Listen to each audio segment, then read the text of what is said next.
Nggak tahu. Oh, kamu perannya apa?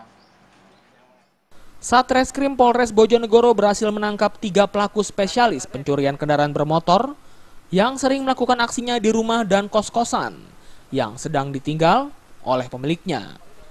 3 pelaku tersebut yaitu SN, 38 tahun, warga desa Suciharjo, Kecamatan Parengan Tuban, yang bertugas sebagai eksekutor. AS, 32 tahun, warga desa Berangkal, Kecamatan Parengan Tuban, sebagai pembantu. Dan WN, 29 tahun, warga desa Talok, Kecamatan Kalitidu, Bojonegoro, yang bertugas sebagai otak jaringan tersebut.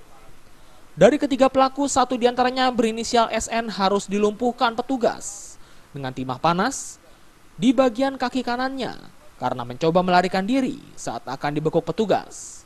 Dari tangan tersangka, petugas mengamankan barang bukti berupa 2 sepeda motor yang telah dihilangkan nomor polisinya. Sekitar tanggal 13 kemarin, mereka berhasil mengungkap untuk 2 LP pada bulan April dan dilakukan oleh 3 orang tersangka ini. Dengan harapan keberhasilan penangkapan ini juga akan mengikuti untuk penangkapan tersangka curanmor lainnya. Sudah spesialis dan kayaknya sudah ada yang organisir gitu. Ya, kita menurut pemahaman kita tentunya ini dalam proses penyelidikan, tidak untuk kemungkinan dia melakukan kejahatan-kejahatan curanmor lainnya. Sementara ini menurut pengakuan baru 2.